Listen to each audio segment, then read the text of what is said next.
Good morning. कैसे हैं आप? अच्छे हैं? तो इंतहा हो गई थी इंतज़ार की, लेकिन चलो अब तो आ गई ना खबर मेरे यार की। जी हाँ, हम बात कर रहे हैं रेलवे, एनटीपीसी और ग्रुप डी की एग्ज़ाम के डेट की।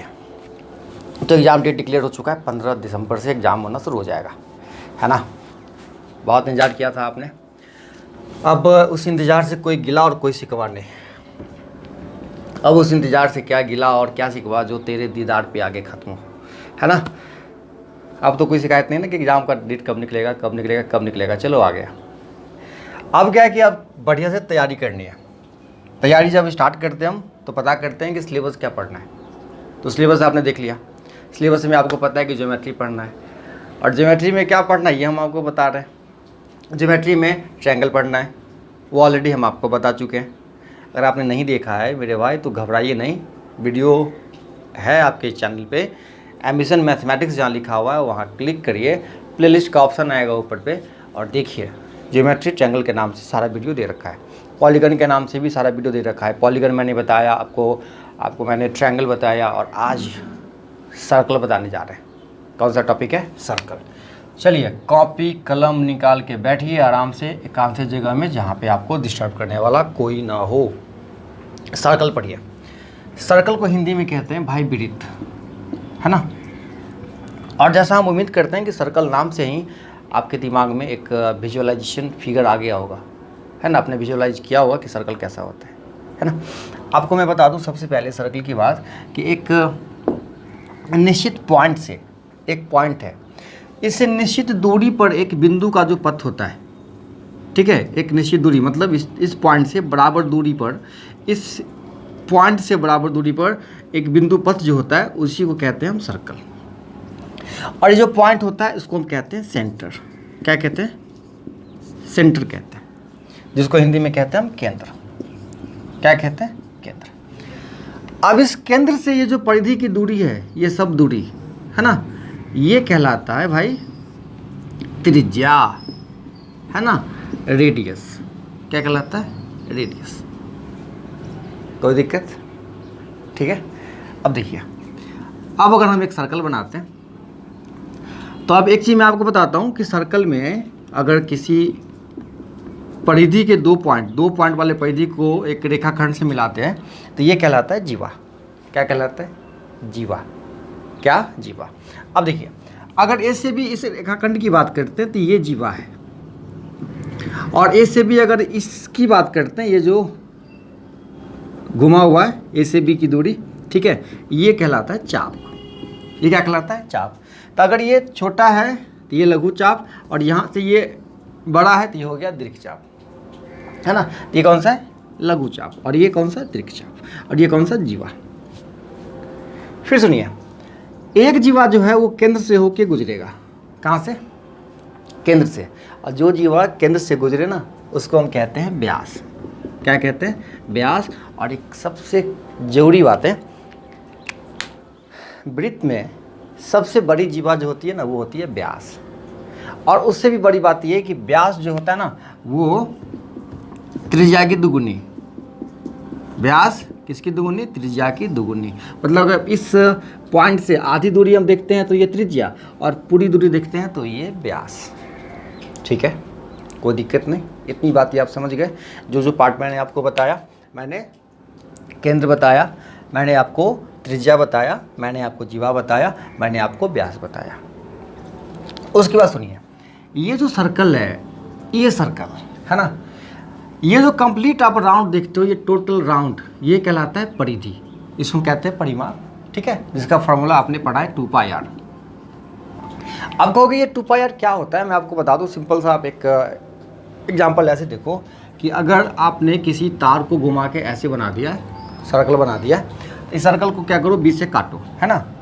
अगर आपने ऐसा सर्कल बनाया है तो सर्कल को क्या करो? बीच से काट दो, और काट के पकड़ के लंबा कर दो, है ना। काट के क्या करो? लंबा कर दो।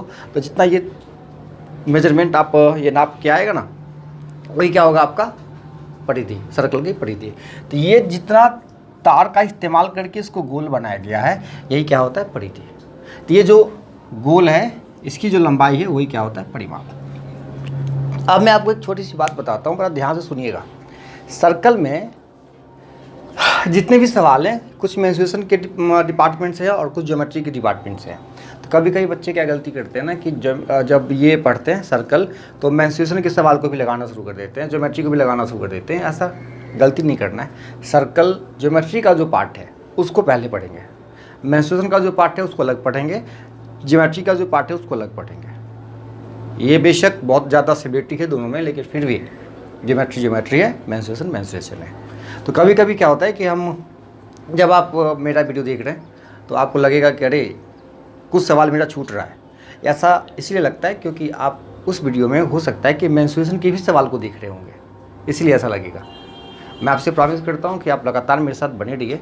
जितनी सारी बातें मैं आपको बता रहा हूँ सर्कल में, खासकर ज्योमेट्री की, ये पूरा वीडियो देखने के बाद, 2-3 वीडियो देखने के बाद आपको किसी भी तरह की दिक्कत आपको सर्कल में नहीं होगी।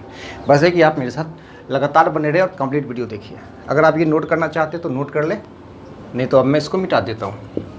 ये छोटी छोटी बातें थी जो मैंने आपको बताया। अब क्या है, सर्कल में 2000 थ्योरी है, 2000 फार्मूले हैं। तो इस वीडियो में मैं आपको फार्मूला बताऊंगा, कुछ सवाल को लगाऊंगा, फिर अगले वीडियो में फिर कुछ थ्योरी बताएंगे, कुछ सवाल बताएंगे। तो सबसे पहले अगर हम बात करते हैं सर्कल के थ्योरी की, तब मैं आपको एक बात बता दूं कि एक सर्कल है जिसका केंद्र क्या है, वो है ना। सबसे पहला फार्मूला आप देखो कि किसी सर्कल में अगर एक जीवा है ए बी, अगर जीवा कौन है, ए बी, अगर हम इस सेंटर से यहाँ पे एक लंब डालें, मान लेते हैं कि सेंटर ओ है और ओ एम मैंने क्या किया, लंब डाला है। तो अगर ओ एम लंब डाला गया ए बी पर, ओ एम लंब डाला गया कहाँ, ए बी पर, तो ये क्या करता है, ये लंब जीवा को 2 बराबर भागों में बांट देता है। आपने इसे पहले पढ़ा भी होगा कि वृत्त के केंद्र से जीवा पर डाला गया लंब जीवा को 2 बराबर भागों में बांटता है ना। तो यदि ओ एम लंब है ए बी पर, तो जो दूरी ए से एम का होगा वही दूरी एम से बी का होगा, पहला कंडीशन। दूसरा कंडीशन, अगर हम इसको उल्टा कर दें, है ना, इसको हम उल्टा कर दें तो आप ये भी लिख सकते हैं कि यदि ए एम जो होगा अगर एम बी के बराबर, तो आप सीधा कह सकते हो कि ये दोनों कोण जो होगा वो कितने डिग्री का होगा, 90 डिग्री का होगा, है ना। तो कोण ओ एम बी और कोण ओ एम ए जो होगा वो कितना डिग्री का होगा, 90 डिग्री का होगा। ठीक है, सिंपल सी बात है कि वृत्त के केंद्र से जीवा पर डाला गया लंब जीवा को 2 बराबर भागों में बांटता है। तो अगर वृत्त की जीवा 2 बराबर भागों में बटी हुई है, इसका मतलब है कि ओ एम जो है वो लंब है किस पर, ए बी पर, इसी का उल्टा, है ना। चलिए, एक कॉन्सेप्ट ये हो गया, आप नोट करिए, स्क्रीनशॉट ले लीजिए। अब चलते हैं हम आपको अगले कॉन्सेप्ट की तरफ लेके, मिटा दूँ, ओके। अगला कॉन्सेप्ट आपका ये कहता है कि किसी सर्कल में, बस ध्यान से आप देखिए, केवल ये सर्कल है ना, ये केंद्र है। अब मान लो किसी चाप द्वारा हम इसको क्या करते हैं, केंद्र पे कोण बनाते हैं, है ना। इस चाप द्वारा क्या करते हैं, हम केंद्र पे कोण बनाते हैं। तो केंद्र पे बना कोण जो होता है वो परिधि पर बने कोण का दुगुना होता है, ठीक है, इसी चाप द्वारा, इसी जीवा द्वारा, ठीक है। दो केंद्र पे बना कोण परिधि पर बने कोण का दुगुना होता है। तो अगर ये कोण थीटा आएगा तो ये कोण कितना होगा, थीटा होगा, 2 थीटा होगा, है ना। देखो, इस सवाल में कभी कभी क्या होता है, बच्चे कंफ्यूज कर जाते हैं कि आपका फिगर कभी क्या होगा, ऐसा दिया रहेगा, ये केंद्र पे बना कोण और ये परिधि पर बना कोण। तो बच्चों को लगता है कि ऐसा ही होना चाहिए, ये परिधि वाला कोण ऐसा होना चाहिए। नहीं भाई, ये परिधि के किसी बिंदु पे आके टच कर सकता है, ये थीटा तो ये 2 थीटा। बस देखो, ये परिधि वाला है और ये केंद्र वाला है। दो आंसर आपके सामने होता है, आपके नज़रों के सामने होता है, लेकिन आप धोखा खा जाते हो कि अरे ये कोई फार्मूला तो मैंने पढ़ा ही नहीं पढ़ा। आप यहाँ गलत कर देते हो। देखो, ये परिधि को टच कर रहा है और ये केंद्र को। यहाँ पे ध्यान से देखिए, ये ऐसा भी हो सकता है, ठीक है, ये केंद्र पे बना कोण, है ना, और ये देखो आप, ये ऐसा, है ना, ये ऐसा, ये परिधि पे बना कोण, ये थीटा तो ये 2 थीटा, कहीं भी हो सकता है, एक केंद्र पे और एक परिधि पे। तो केंद्र पे बना कोण परिधि पर बने कोण का दुगुना होता है। ठीक है, कोई दिक्कत नहीं। एक ही चाप एक ही जीवा द्वारा केंद्र पे बना कोण परिधि पर बने कोण का दोगुना होता है। कभी कभी क्या होता है, बच्चा गलत कर देता है, वो सोचता है कि परिधि बड़ी है ना, तो ये वाला एंगल ज़्यादा, ये वाला एंगल छोटा, लेकिन ऐसा नहीं। मैं पूरे होश से हवास में आपको ये बता रहा हूँ कि केंद्र वाला कोण दोगुना होता है। अगर ये थीटा तो ये 2 थीटा, मतलब ये 30 डिग्री बाई तो ये 60 डिग्री। ये ध्यान से देखना आपको। दूसरा कॉन्सेप्ट हो गया। चलिए अगले कॉन्सेप्ट की हम बात करते हैं। मिटा दें ये सारा प्रूफ। अगर आप चाहो तो 9वीं क्लास का बुक उल्टाओगे ना तो सारा प्रूफ आपको मिल जाएगा। तो फिलहाल अभी आप जिस चीज़ की तैयारी कर रहे हो ना, उसमें प्रूफ की कोई ज़रूरत नहीं है। आपको डायरेक्ट रिजल्ट चाहिए। डायरेक्ट रिजल्ट की ऐसा होता है, बस इसी का काम है, बाद बाकी कुछ नहीं। चलिए अगला कॉन्सेप्ट आपका ये है कि एक सर्कल में, बस ध्यान से देखिएगा, एक सर्कल में अगर आप एक जीवा से ऐसा ट्रायंगल देखते हो तो ये जो कोण है, ये कोण क्या होगा, बराबर होगा। अगर आप एक चीज़ एक और खींच लो, ठीक है, ये देखो सबका बेस क्या है, बराबर है।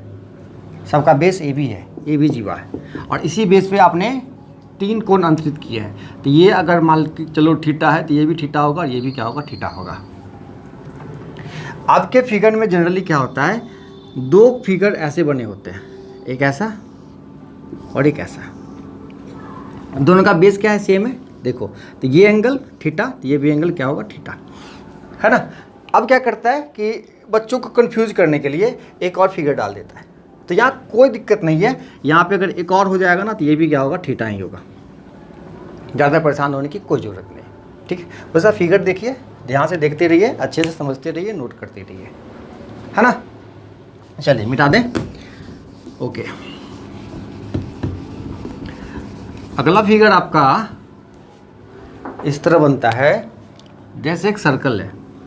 अगर हम इसको 2 बराबर भागों में बांट देते हैं, कितने भागों में, 2 बराबर भागों में, मतलब ये अर्धवृत्त और ये भी अर्धवृत्त। तो अर्धवृत्त पे जो कोई कोण बनता है वो 90 डिग्री का होता है। कितना डिग्री का, 90 डिग्री का। ये सब बातें मैं बहुत ज़्यादा डिफिनेशन करके भी दिखा सकता हूँ, बड़ी बड़ी कहानियाँ बन जाएंगी इस पर, लेकिन कहानी की कोई ज़रूरत नहीं है। मैंने यहाँ पे नाम भी नहीं लिखा है, आप अगर अपने सुविधा के हिसाब से चाहो तो नाम लिख डालो, ठीक है। कोण ए बी सी बराबर 90 डिग्री। मैं बस आपको ये कहना चाहता हूँ कि ये फिगर को ध्यान से देखो, है ना। पिक्चर खींच के रख लो, दिमाग में सेट कर लो कि ऐसा फिगर जहाँ भी देखेंगे इसको कितना डिग्री लगा देंगे, 90 डिग्री लगा देंगे। क्योंकि मुझे पता है, सर ने बताया कि अर्धवृत्त का कोण कितना होता है, 90 डिग्री का होता है। बस इतनी सी बातें जाननी है, क्यों होता है, कब होता है, कहाँ होता है, कैसे होता है। बिल्कुल इन बातों पे ध्यान नहीं देना है, बस ये जानना है कि अर्धवृत्त का कोण जो होता है वो क्या होता है, समकोण होता है, बस, ठीक है। ओके, चलिए अगले कॉन्सेप्ट की तरफ नोट कर लीजिए, स्क्रीनशॉट ले लीजिए, बस जो समझ में आए वो काम करिए। मिटा देते हैं। अगला कॉन्सेप्ट आप जरा गौर से देखिएगा। कहता ये है कि ये जो सर्कल है ना, इसके अंदर हमें अगर कोई चतुर्भुज बना देते हैं, इस सर्कल के अंदर क्या करते हैं, हम एक चतुर्भुज बना देते हैं, तो ये चक्रीय चतुर्भुज कहलाता है। क्या कहलाता है भाई, चक्रीय चतुर्भुज। नाम याद रहेगा आपको, ठीक है। शायद ये कैमरा के से बाहर हो सकता है, तो मैं इसको नीचे लिख देता हूँ, चक्रीय चतुर्भुज। तो चक्रीय चतुर्भुज में क्या होता है, जैसे कि आपने एक चक्रीय चतुर्भुज बनाया ए बी सी डी, तो यहाँ भी बच्चे कभी कभी गलती करते हैं। चक्रीय चतुर्भुज बड़ा गौर से देखिएगा। चक्रीय चतुर्भुज में क्या होता है कि चारों का चारों शीर्ष जो है ना भाई, चारों का चारों शीर्ष वो क्या करता है, परिधि को टच करता है। अगर एक भी टच नहीं किया तो वो चक्रीय चतुर्भुज बिल्कुल नहीं होगा। कभी कभी बच्चे गलती कर जाते हैं कि ऐसा फिगर आपको कभी ना मिलेगा, ऐसा मिलेगा, ऐसा ऐसा ऐसा और ऐसा। अब बच्चे इसको भी समझ जाते हैं कि चक्रीय चतुर्भुज है, क्योंकि ये भी क्या है, सर्कल के अंदर है। ये चक्रीय चतुर्भुज नहीं है, क्यों, क्योंकि ये जो शीर्ष है ये परिधि को टच नहीं कर रहा है, इसीलिए ये चक्रीय चतुर्भुज नहीं है। तो ये चक्रीय है। चक्रीय चतुर्भुज में क्या होता है कि सम्मुख कोणों का योग 180 डिग्री होता है। मतलब कोण ए प्लस कोण डी ये कितना होगा, 180 डिग्री, और कोण बी और कोण सी, कोण बी और कोण सी ये दोनों मिलकर कितना होगा, 180 डिग्री होगा, है ना। तो ये 4-5 कंसेप्ट मैंने आपको बताए, और इस 4-5 कंसेप्ट में मैं पहले आपको कुछ सवाल बता देता हूँ, है ना। बस इसी तरह कॉन्सेप्ट सवाल ये सिलसिला लगातार जारी रहेगा। ठीक है, चलते अब हम कुछ सवाल लिखते हैं। चलिए भाई आ जाइए सवाल की तरफ, है ना। सवाल क्या है आप गौर से देखिए। पहला सवाल मैंने लिया है, ये कहता है कि एक वृत्त की त्रिज्या 13 सेंटीमीटर है और XY एक ऐसी जीवा है जिसकी केंद्र से दूरी 12 सेंटीमीटर है, तो उस जीवा की लंबाई क्या होगी। बस करना क्या आपको, एक फिगर ड्रॉ करना है। तो अब देख रहे हैं फिगर ड्रॉ हो गया, एक सर्कल मैंने बनाया। इसकी त्रिज्या कितनी है, 13 सेंटीमीटर। त्रिज्या आप जानते हैं केंद्र से जो दूरी होती है परिधि की आधी दूरी, वो त्रिज्या होती है। कहता है XY एक ऐसी जीवा है, XY मान लेते हैं इस जीवा का नाम है XY।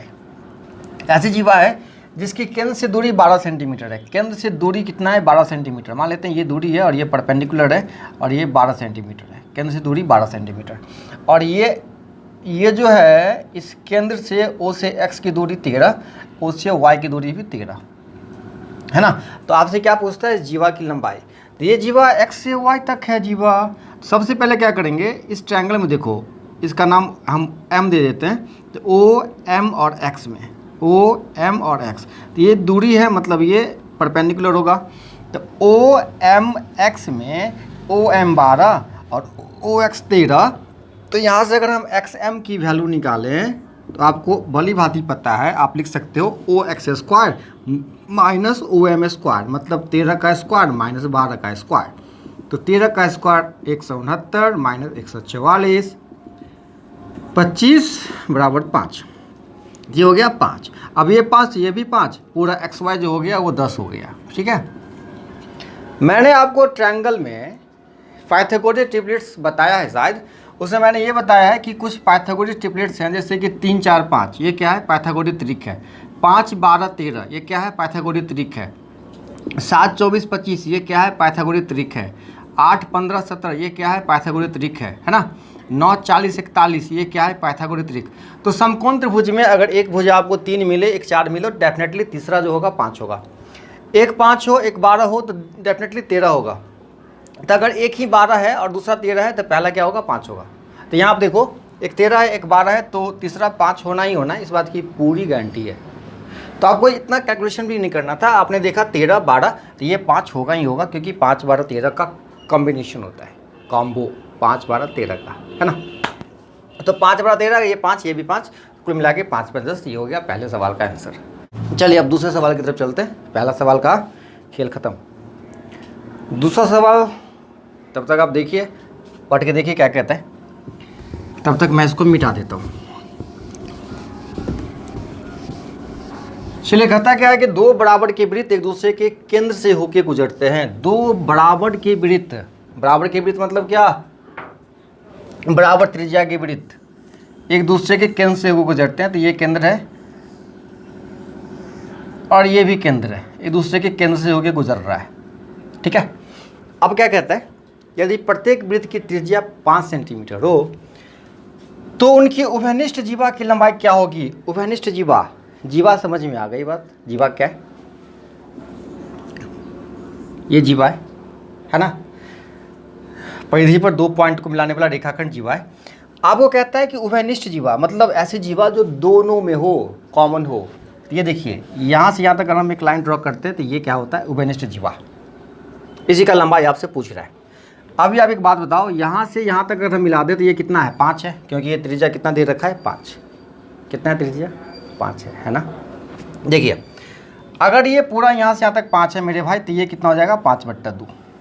कितना होगा, 5/2। अब एक बात बताओ, अगर ये केंद्र है O, अगर ये जीवा मैंने A भी नाम रखा है, तो अगर यहाँ से मैं मिला दूँ O से A तक, तो ये कितना हो जाएगा, 5 ही हो जाएगा, क्योंकि त्रिज्या क्या है, 5 है। अगर मैंने इसका नाम दे दिया H, तो अगर हम यहाँ से AH का मान निकालें, इसका मान निकालें, AH का मान निकालें, तो देखो ये समकोण त्रिभुज हो जाएगा। OA का स्क्वायर माइनस OH का स्क्वायर, तो मतलब क्या लिखेंगे, 5 का स्क्वायर घटे 5/2 का स्क्वायर। तो 5 का स्क्वायर क्या होगा, 25, और ये कितना हो जाएगा, 25/4। तो इसको सॉल्व करने के बाद आएगा 100 माइनस 25/4 मतलब 75/4। बोले तो 75 को सॉल्व करने के बाद 5√3/2। तो ये यहाँ से आते ए एच का जो मान हो गया वो कितना हो गया 5√3/2। लेकिन आपको पूरे जीवा का मान चाहिए, ठीक है, पूरे जीवा का। तो पूरा जीवा मतलब क्या, ए बी, मतलब ए एच का 2 गुना, है ना, ए बी निकालना है ना। तो ए एच का 2 गुना मतलब 5√3/2 का 2 गुना, बच गया कितना 5√3, यही हो गया आपका आंसर। ठीक है, बस इतना सा काम करना था आपको। नोट कर लीजिए, स्क्रीनशॉट ले लीजिए। और अगर किसी तरह की दिक्कत होती है समझने में तो कोई ज़बरदस्ती नहीं है, ऐसा नहीं कि आपको एक ही बार देख के समझना है। आप एक बार और देखें, फिर नहीं समझे फिर देखिए, फिर देखिए, फिर देखिए, यही उपाय है, बाद बाकी कुछ नहीं। चलिए, ये दोनों सवाल हो गया। अब चलते हैं हम आपको अगले सवाल की तरफ लेके। तो अब तैयार हैं आप अगले सवाल को देखने के लिए? मैं बताने के लिए तैयार हूँ, तो उम्मीद करता हूँ कि आप सीखने के लिए भी तैयार हैं। कहता क्या है, 2 संकेंद्री वृत्तों की त्रिज्याएं 9 सेंटीमीटर और 15 सेंटीमीटर है, 9 और 15 है, ठीक है। यदि बड़े वृत्त की जीवा छोटे वृत्त की स्पर्श रेखा हो तो उस जीवा की लंबाई क्या होगी? मैंने स्पर्श रेखा कॉन्सेप्ट आपको नहीं बताया है, अगले वीडियो में आपको स्पर्श रेखा के बारे में सारी बातें बताऊंगा, कॉन्सेप्ट सवाल सब बताऊंगा। फिलहाल स्पर्श रेखा के बारे में आप ये समझो कि जैसे ये सर्कल है, तो सर्कल के किसी परिधि के पॉइंट पे अगर हम एक लाइन खींच दें जो त्रिज्या के साथ 90 डिग्री का कोण बनाए, वही क्या होता है, स्पर्श रेखा। तो आप किसी भी पॉइंट पे क्या कर सकते हो, स्पर्श रेखा खींच सकते हो, वो त्रिज्या के साथ क्या करेगा, 90 डिग्री कोण बनाएगा। यहाँ से भी क्या कर सकते हो, आप एक स्पर्श रेखा खींच सकते हो जो त्रिज्या के साथ क्या करेगा, 90 डिग्री कोण बनाएगा। तो यही फिलहाल आप ये जानो कि स्पर्श रेखा का कॉन्सेप्ट है। अभी इतना ही जानना है, अगले वीडियो में हम बहुत डिटेल से आपको बात करेंगे स्पर्श रेखा के बारे में। तो कहता है 2 संकेंद्री वृत्त, संकेंद्री का मतलब ये होता है भाई 2 सर्कल है जिसका केंद्र एक ही है। तो एक केंद्र है, एक सर्कल है जिसमें त्रिज्या 9 सेंटीमीटर, तो छोटा वाला 9 और बड़ा वाला जो होगा वो कितना होगा भाई, 15 सेंटीमीटर वाला। तो ये 9 सेंटीमीटर त्रिज्या वाला और ये पूरा का पूरा 15 सेंटीमीटर त्रिज्या वाला, ये छोटा वाला 9 और बड़ा वाला 15, यही कहानी है।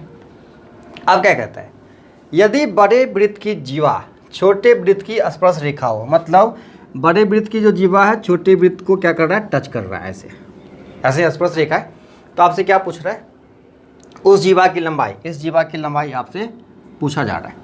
बहुत आसान सवाल है, बस अब लगातार इस मार्कर को देखते रहिए कि ये क्या कर रहा है, सारा कमाल करेगा यही। देखिए ये केंद्र है भैया, तो एक क्या करते हैं, परपेंडिकुलर यहाँ पे ड्रॉ कर देते हैं, कोई आपत्ति नहीं है। चलिए यहाँ एक ड्रॉ करते हैं ये लाइन, तो ये क्या है, रेडियस है, और ये रेडियस कितना के बराबर है, 15 के बराबर है ना। अब देखो ये 9 है और ये 15 है, आपको बस यहाँ से ये दूरी पता करनी है। अगर आप नाम देना चाहते हो तो नाम दे दो, ए नाम दे दो, बी नाम दे दो, या इसको ओ नाम दे दो, इसको सी नाम दे दो, इसको बी नाम दे दो। आपको ए भी पूछता है तो पहले आप ए सी तो निकाल सकते हो ना। सुनिए, मैंने आपको पाइथागोरस ट्रिप्लेट्स पढ़ाया, उसमें 3, 4, 5 की बात होती है। तो अगर ये देखो 15 है, 9 है, मतलब ये तिगुना हुआ 9, ये भी तिगुना हुआ 5 या 15, तो ये भी तिगुना हो जाएगा 4 या 12। तो निश्चित रूप से ये वैल्यू कितना हो जाएगा, 12। अगर ये 12 तो पूरा का पूरा कितना हो जाएगा, 24। यहीं पे सारा खेल खत्म। अगर आप ये नहीं कर सकते हो ना, तो आप क्या करो, फार्मूला के थ्रू जाओ, 15 का स्क्वायर घटे 9 का स्क्वायर, 225 माइनस कितना 81, 225 में से 81 किया 144, 144 का वर्गमूल 12। आप ये भी काम करो। पाइथागोरस ट्रिक का मैंने कॉन्सेप्ट लगाया 3, 4, 5। तो अगर ये 3 का मल्टीपल 9 है, 5 का मल्टीपल 15 है, तो 4 का मल्टीपल कितना होगा, 12 होगा। ये कॉन्सेप्ट लगाया, आंसर आपके सामने। चलिए क्वेश्चन नंबर 4 मिटा दें, ओके।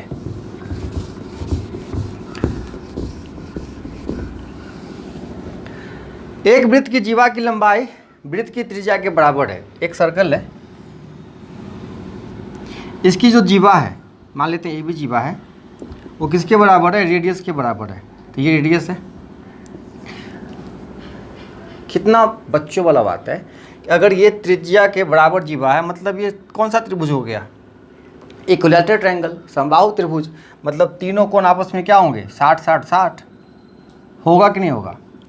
सवाल आपसे क्या पूछता है, उस जीवा द्वारा वृत्त की दीर्घखंड पे बना कोण। तो भाई इस जीवा द्वारा अगर हम वृत्त के दीर्घखंड पे कोण बनाते हैं कहीं भी, तो आपको मैंने क्या बताया, ये जो कोण होता है ना, केंद्र पे बना कोण परिधि पर बने कोण का 2 गुना होता है।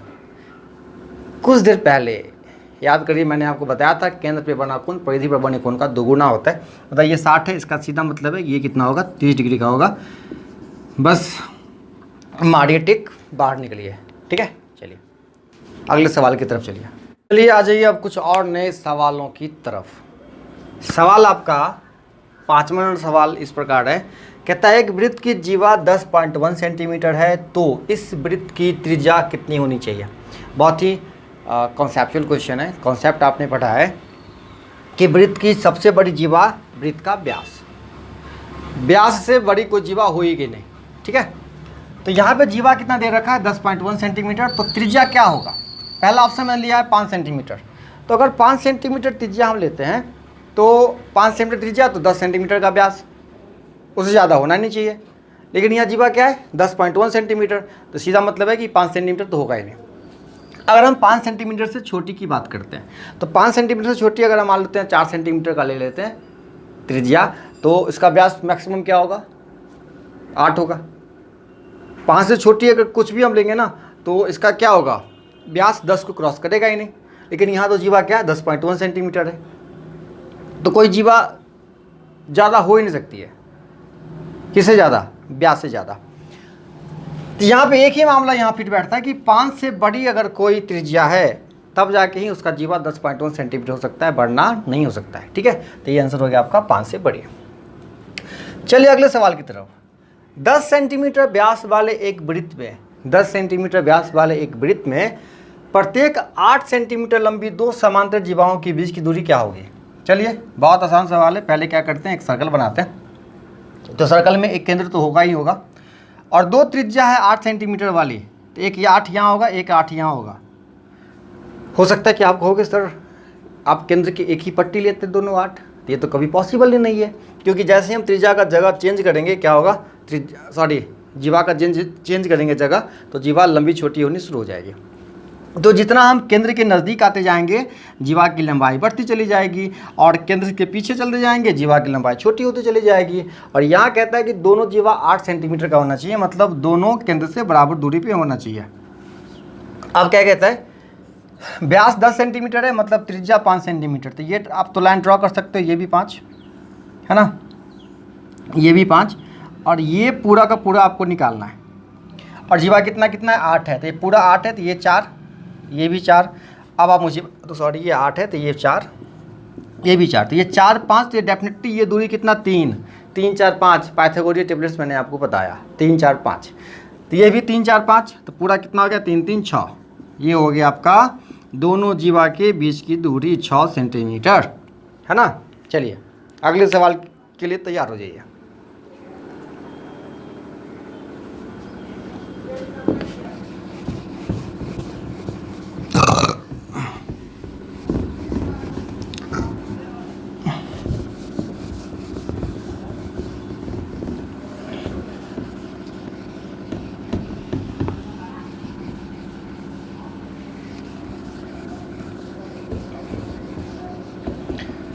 दिल दिया है जान भी देंगे ऐ सनम तेरे लिए,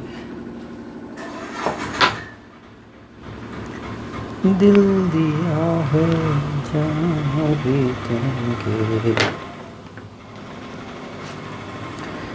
ऐ सनम तेरे लिए।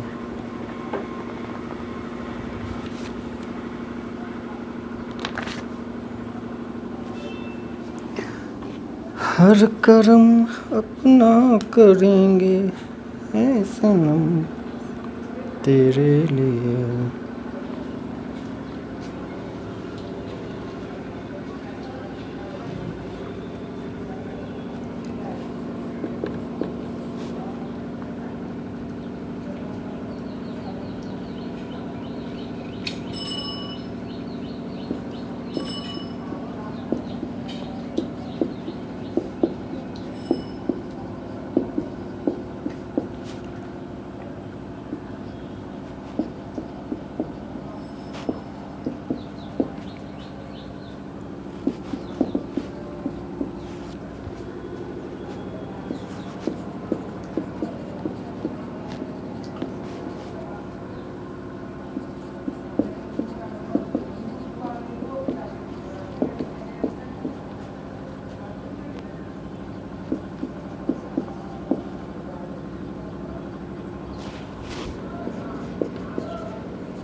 तो तैयार है और सवाल लगाने के लिए आप तैयार है ना? किसी भी तरह की दिक्कत नहीं हो रही है। मैं उम्मीद करता हूँ कि अगर दिक्कत हो तो भाई इतना मेहनत करके बताते हैं, आप ध्यान रखना, कमेंट करके बताना ज़रूर कि सर इस सवाल में दिक्कत है। ठीक है, कुछ तो रहम करना हम पे और मन लगा के पढ़ना है। कहता है ओ एक वृत्त का केंद्र है। ठीक है, ओ एक वृत्त का केंद्र है और चाप ABC ओ पर 130 डिग्री का कोण बनाती है। यदि AB का विस्तार P तक कर दिया जाए तो कोण PBC क्या होगा? तो सबसे पहले फिगर विजुअलाइज होना चाहिए, बिना फिगर क्वेश्चन लगाना इतना आसान नहीं होता है। तो ओ एक वृत्त का केंद्र है, तो ये बात तो समझे। हम एक सर्कल बना दिए जिसका केंद्र क्या है, O है। और चाप ABC O पर 130 डिग्री कोण बनाती है, मतलब चाप ABC, तो एक चाप ये है ना भाई, A। तो अब आप तैयार हैं और कुछ नहीं सवालों को लगाने के लिए? तैयार है ना? किसी भी तरह की दिक्कत नहीं हो रही है? हाँ, लगातार बने हुए हैं अगर आप मेरे साथ वीडियो में, तो आप इस बात के लिए बहुत बड़ा बड़ा धन्यवाद आपको। ठीक है, इस तरह लगातार देखते रहिए, सारे वीडियो को देखिए, सारा सवाल सीख जाइएगा। कहता है ओ एक वृत्त का केंद्र है। ओ एक वृत्त का केंद्र है, चलिए वृत्त बना लिए, केंद्र लिख दिया O। और चाप ABC O पर 130 डिग्री का कोण बनाती है। यदि AB का विस्तार P तक कर दिया जाए तो कोण PBC क्या होगा? बस जो सवाल कहता है फिगर ड्रॉ करेंगे, है ना? तो फिगर ड्रॉ करते हैं। एक चाप लेते हैं A, B और C। ये O पे कितना डिग्री कोण बनाता है डियर? 130 डिग्री। तो आपसे क्या पूछता है कि यदि AB का विस्तार P तक कर दिया जाए, मतलब इस AB का, है ना, इस AB का विस्तार कर दिया जाए कहाँ तक? P तक। ये कैमरे के रेंज में है, मैं चेक करके बताता हूँ। बिल्कुल, इसको कहाँ तक है? P तक कर दिया जाए। तो आपसे क्वेश्चन पूछता है PBC कितना होगा? PBC, ये PBC कितना होगा, ये एंगल आपसे पूछ रहा है। देखो, तो इस सवाल के लिए मैंने आपको बहुत ही प्यारा सा छोटा सा कॉन्सेप्ट बताया है। अभी कुछ देर पहले बताया कि केंद्र पे बना कोण, ठीक है, एक जीवा और एक चाप से, और परिधि पर बना कोण, रिलेशन ये होता है कि परिधि वाला थीटा होता है तो ये कितना होता है? 2 थीटा। तो ये केंद्र पे बना कोण है। तो अगर हम एक कोण लेते हैं, परिधि पर बनाते हैं, तो ये निश्चित रूप से 65 हो जाएगा। तो 65 का दुगुना कितना हो गया? 130। लेकिन आपको कहाँ तक पहुँचना है? PBC तक। उसके लिए एक और कंसेप्ट मैंने आपको बताया कि चक्रीय चतुर्भुज अगर हम कहीं बनाते हैं, चक्रीय चतुर्भुज के सम्मुख कोणों का योग कितना होता है? 180। तो आप यहाँ गौर से अगर देखेंगे तो A, B, C और ये मान लो D, ये चक्रीय चतुर्भुज आपको दिख रहा होगा। चारों शीर्ष जो है सर्कल को टच कर रहा है। अगर ये 65 है भैया, तो ये निश्चित रूप से कितना हो जाएगा? 115। ये अगर आपका 115 हुआ तो निश्चित रूप से ये कितना हो जाएगा? 65, क्योंकि दोनों मिला के होना चाहिए 180। तो ये PBC ये कितना हो गया? 65। ये हो गया आपका आंसर। ठीक है, फिलहाल इस वीडियो में इतना रहने देता हूँ, अगले वीडियो में फिर मुलाकात होती है। बस लगे रहिए, और अगर आपने चैनल सब्सक्राइब नहीं किया तो निश्चित रूप से चैनल सब्सक्राइब कर लीजिए और बेल आइकन प्रेस कर लीजिए। इससे फ़ायदा होगा, अगला वीडियो जैसे ही अपलोड होगा आपको पता चल जाएगा और आप देख पाइएगा। ठीक है, मिलते हैं अगले वीडियो में, तब तक के लिए बाय बाय।